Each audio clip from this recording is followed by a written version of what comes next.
WhatsApp guys, আশা করি সবাই ভালো আছেন।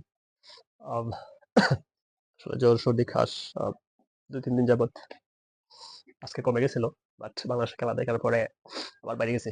মরে না, এর জন্য সবাই বদ্ধ করে মরতো। এতদিন পরে মরবো, 2 দিন আগে মর পারলে সবাই দোয়া করে আর কি। এই যদি মরে জায়গা তাহলে হয়তো আমার কোনো কিছু একটা হইলে হইতে পারে। আর এই যদি ভেবে থাকতে হ্যাঁ ক্রিকেট ধ্বংস হয়ে যাবে। তুমি শান্ত, তোর যদি ভাই লাস্ট রনটা হ্যাঁ তুইও ক্ষমতা থেকে অবসর নে ভাই, তুই উদ্ধার হর বাংলাদেশের মানুষের, তুই উদ্ধার হর ভাই। তুই বেলা যা ভাই, তোরে সান্ডা তুলিয়া দিম ভাই। তোরে তোর যদি টেকা দরকার হয় তাহলে সান্ডা দিলে দিব, 1 টাকা 2 টাকা হয়ে যায়। যদি আমরা 18 কোটি মানুষের কাছ থেকে নিই না, তারপর 18 কোটি টাকা হইব। আর যদি 2 টাকা হলে নেই তাহলে 36 কোটি টাকা ভাই। ভাই তোর 36 কোটি টাকা দিব, তারপর তুই যে গিয়া ভাই, তুই আর থাকিস না ভাই। দোয়াই লাগে ভাই তোর। পাবন্দা, পাবন্দা তুমি তো মানুষ দেয় না ভাই। যাই হোক, মেহেদী হাসান মিরাজ ক্যাপ্টেন বানা ভাই, এখনো ভালো আছে। এতগুলা মানুষ আছে খেলা দেখছে, খেলার যে পরিস্থিতি তৈরি হয়েছিল। যে গাড়িটা কথা মনে পড়ছে, তানজিব হাসান সাকিব কি ছিল বেশি না, আপনার ঘরের পাতনা হল কোনাদের। তুই কি শর্ট খেলাস করে রে?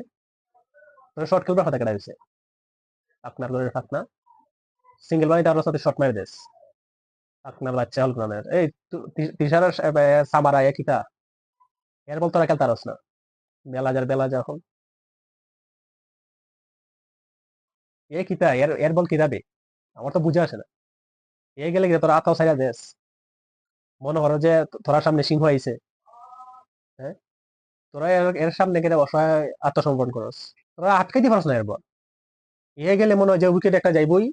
তোরা ব্যাটিং খারাইলে মনে হয় যে এখনো স্টাম্পটা ভাঙবো, এখনো স্টাম্পটা ভাঙবো। আরেকটা আছে এর ভাই, তুই তোরা টেকা দিব না ভাই, তুই তো বাংলাদেশের অনেক জায়গাতে অনেক খাত থেকে তুই টেকা রুজি খরচ।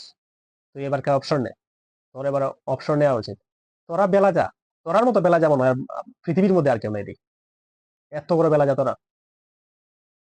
সবকিছু তো একটা লিমিট আছে, সীমা আছে। তোরা আনলিমিটেড বেলা যা। টেকাই তোরা খিলাইলিছে না, তোরা টেকা দরকার। সারস নে গদিটা, সারস নে এবার গদিটা সাইরা দে ভাই। সাইরা দিয়া দেশের ক্রিকেটারে বাঁচা, দেশের ক্রিকেটের লিগে কাজ কর। তুই আবার ওই সিও বোর্ডের ভাই, সাইরা দে ভাই। তুই ক্রিকেট থেকে দূর হ ভাই, দূর হ। ক্রিকেটের আশেপাশে যাইস না। কতই খুশি হবো ওটা সীমা সারা। আজকে যদিও ম্যাচ জিতছি না নিয়ে, মানে এটা জিতা হয় না, ম্যাচ হারছে। ম্যাচ শ্রীলঙ্কা জিতছে। এই নাজমুল হোসেন শান্ত তোরা চান্দা তুলে দিব ভাই, তুই একেবারে অবসর নিয়ে গিয়া এই ম্যাচ থেকে নে। কারণ বাংলাদেশের মানুষ আর নিতে পারে না ভাই তোরা। এখনো বালা আছে তোরা মানুষও। মেহেদী হাসান মিরাজ নিয়ে তোরা, লর্ড শান্তর বাচ্চারা ওরা, এর নিয়ে একটা খেলা। এ যদি জিরো মারে না নেই, তারপরে বাংলাদেশ টিমের একটা স্পিরিট আইব। কিচ্ছু খর ভাই, কিচ্ছু খর তোর কাছে, এইগুলা মানুষ আশা করে ভাই।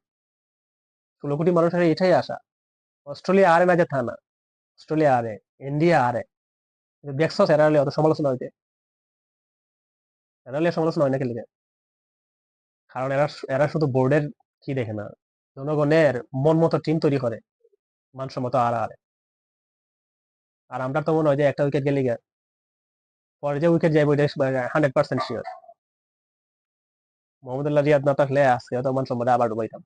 মানসম্মত গেছে গে, ডুবাইতাম আর কি তা। এক তুষারা সীমা সামার, এরে তোরা ডরাস। এরপর তোরা খেলতে পারস না, মনে হয় যে ইয়ে আইলে তোরা, তোরা মরবে যে এটা নিশ্চিত। তোরা খুঁড়াটা উড়াইলি পরে, তোরা খুঁড়া আর থাকতো না। এটা জানতাম না, এইভাবে যে জ্বরটা আমার আবার বাড়াই দেয়। যাই হোক, তোরার কাছ থেকে এর থেকে বেশি ভালো কিছু আশাও করা যায় না। তোরা বালা থাক, দেশের মানুষের বালা রাখ, দেশের মানুষের চাহিদাটা শোন। তোরা পক্ষপাতিত্ব স্যার, টেকা ইনকামের ধান্দা স্যার, অন্তরের কথাগুলো বাই।